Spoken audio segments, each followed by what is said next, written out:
جنگ جاری ہے، ایران اپنے موقف پہ اور ہر طریقے سے ڈٹ کر کھڑا ہے، اور باقی امریکہ اور اسرائیل اب چاہ رہے ہیں کہ باقی لوگ بھی اس جنگ میں آ کے کسی طریقے سے شریک ہوں تاکہ سب کو ایک ورنہ اس سے پہلے تو ہم دیکھتے تھے کہ عراق کے خلاف جنگ ہو یا لیبیا کے خلاف جنگ ہو تو باقاعدہ اتحاد بنتے تھے، افغانستان کے خلاف جنگ ہو، لیکن اس بار ایسا نہیں ہوا. Your thoughts on that? جی بہت شکریہ ستی صاحب کہ آپ نے حکومت کا موقف جانے کے لیے مجھے مدعو کیا. میں دو تین چیزیں آپ کے سامنے گزارش کروں گا. دیکھیں، ایک تو جب بھی آپ کسی بھی معاملے کی تحقیق یا تفتیش کرتے ہیں تو اس قوم کی یا اس شخص کی آپ ہسٹری دیکھتے ہیں.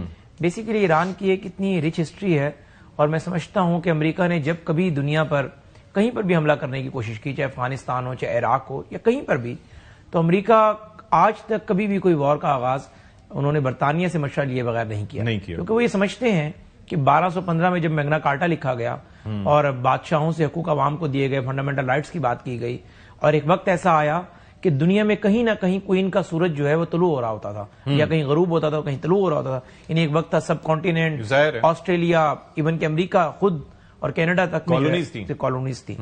تو لیکن اس دفعہ آپ یہ دیکھیں کہ ایک آسان ہدف تھا، جوئش لابی کا سب سے زیادہ اثر جو ہے وہ برطانیہ میں ہے. اس کے باوجود برطانوی حکومت جو ہے وہ اس جنگ میں اس طریقے سے آگے نہیں آئی.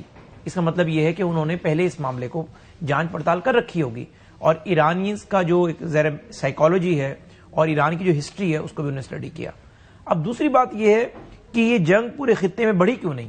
اس کا میں سمجھتا ہوں پورا کریڈٹ آپ پاکستان کو دیں، کیونکہ پاکستان نے ایک تو جنگ یہ بڑھ سکتی تھی خطے میں، لیکن یہ شروع کے 2-4-5 دن تھے.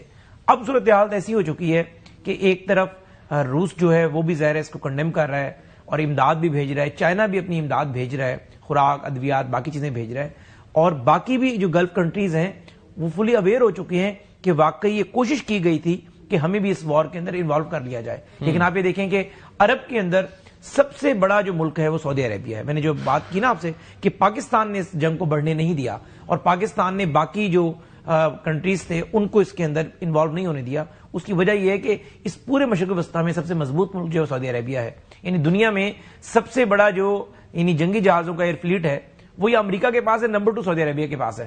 تو سعودی عربیہ جذبات میں کر سکتا تھا. جنگی جہاز سعودی عرب کے پاس تو یعنی جنگی جہاز دوسرے نمبر پر آپ کے پاس رشیا کے پاس ہیں، میرے خیال سے آپ یہ چیک کر لیں. جی ان کے پاس ہیں، ان کے پاس F-16 اچھے ہیں. نہیں، وہ باقی جو امریکہ کے F-35 ہیں، F-35 بھی ان کے پاس ہیں، سب سے ٹاپ آف دا لائن ان کے پاس ہیں، لیکن سب سے زیادہ نہیں. ایگزیکٹلی وہ ذرا آپ چیک کریں گے. لیکن بہرحال گلف کے اندر سب سے بڑا جو اگر آپ کی ایئر فورس کا کسی کے پاس جو ہے بیڑا موجود ہے وہ سعودی عربیہ کے پاس موجود ہے. اور ذرا سعودی عرب جب شروع میں حملہ کیا گیا ممکن تھا کہ کر سکتا تھا، لیکن پاکستان نے ایک ایسا پل کا کردار ادا کیا، ادھر سے ایران کو بھی بات بتائی کہ آپ بلا وجہ ممالک کو نشانہ نہ بنائیں. سعودی عربیہ کا بھی بڑا پریشر تھا، سعودی عربیہ کو بھی قائل کیا اس بات پر. تو میں سمجھتا ہوں کہ وہ سٹیج گزر چکی ہے اب، کہ جو یعنی UAE، کویت، قطر، باقی ممالک ایران پر حملہ کرتے اور یہ جنگ کا جو دائرہ کار ہے وہ 3 ممالک سے بڑھ کر 15-18، اب وہ ٹائم گزر گیا. بالکل ٹھیک ہے، کیونکہ شروع میں یہ پوری پلاننگ تھی نیتن یاہو کی، جس طریقے سے اسے اپنی چکنی چپڑی باتوں میں لا کر ٹرمپ کو انوالو کیا اس وار کے اندر، اور وہ اس طریقے سے کسی نہ کسی طریقے سے گلف ممالک کو بھی انوالو کر لیتا. لیکن میں سمجھتا ہوں کہ جس طریقے سے رشیا سامنے آیا ہے، چائنا سامنے آیا ہے، پاکستان کا جو رول ہے، اب میرے خیال سے دہلی دورست والی بات ہے. ٹھیک ہے، وار ان 3 کنٹریز میں چلے گی جو بھی اس کا نتیجہ نکلتا ہے، لیکن میرے خیال سے جو ٹارگٹ تھا نیتن یاہو کا کہ جنگ ایک کی نہیں ہوگی، اس میں 10-12 اور بھی ممالک شامل ہیں. یہ بڑا امپورٹنٹ ہے.